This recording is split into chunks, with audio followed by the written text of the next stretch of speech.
بسم اللہ الرحمن الرحیم۔ السلام علیکم۔ جناب ابراہیم علیہ السلام سرزمین فلسطین پر قیام پذیر ہوئے اور اس کے اوپر کی طرف سکونت اختیار کی۔ جناب لوط علیہ السلام کو 8 میل کے فاصلے پر نیچے کی طرف بھیجا۔ کچھ عرصے بعد ہیبرون نامی ایک گاؤں جو کہ اب شہر قدیس خلیل کے نام سے مشہور ہے، میں سکونت اختیار کی۔ حضرت ابراہیم علیہ السلام اور حضرت لوط علیہ السلام نے اس سرزمین پر بسنے والے لوگوں کو توحید اور دین الہی دعوت قبول کرنے کی دعوت دی، بت پرستی اور ہر قسم کی غلط رسوم سے منع کیا۔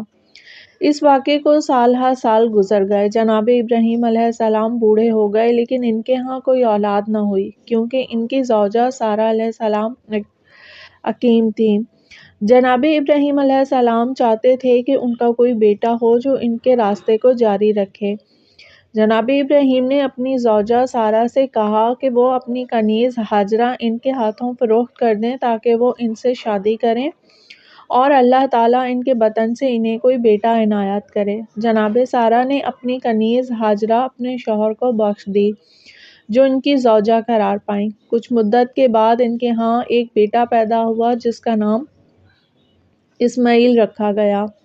حضرت ابراہیم علیہ السلام نے بارہا اللہ تعالیٰ کی بارگاہ میں التجا کی کہ انہیں ایک پاک بیٹا عطا کرے۔ اللہ تعالیٰ نے انہیں خوشخبری دی کہ وہ انہیں ایک مطیع اور صابر بیٹا عطا کرے گا۔ یہ فرزند وہی حضرت اسماعیل تھے کہ جن کی آمد سے جناب ابراہیم علیہ السلام کا دولت خانہ خوشیوں سے مالا مال ہو گیا۔ بی بی سارہ بھی کئی سال سے اس انتظار میں تھیں کہ اللہ تعالیٰ انہیں اولاد عطا کرتا، خاص کر جب وہ حضرت اسماعیل علیہ السلام کو دیکھتیں تو ان کی خواہش میں مزید اضافہ ہوتا۔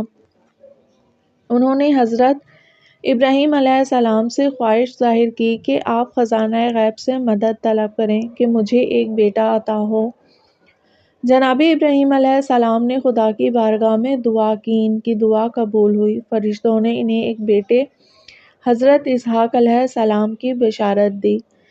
جب حضرت ابراہیم علیہ السلام نے بی بی سارہ کو یہ خوشخبری دی تو وہ تعجب کرتے ہوئے مسکرائیں اور کہا، میں بوڑھی ہو گئی ہوں اور میرا شوہر ابراہیم بھی بوڑھے ہو چکے ہیں، کیا میں بیٹے کی ماں بن سکتی ہوں؟ سچ یہ تو کتنی ہی عجیب بات ہے۔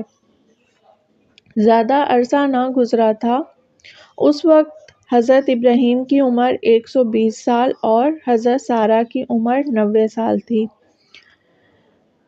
جناب ابراہیم کے گھر کی رونق حضرت اسحاق علیہ السلام کے وجود مبارک سے دوبالا ہو گئی۔ اس کے بعد جناب ابراہیم کی زندگی کا ایک نیا دور شروع ہوا۔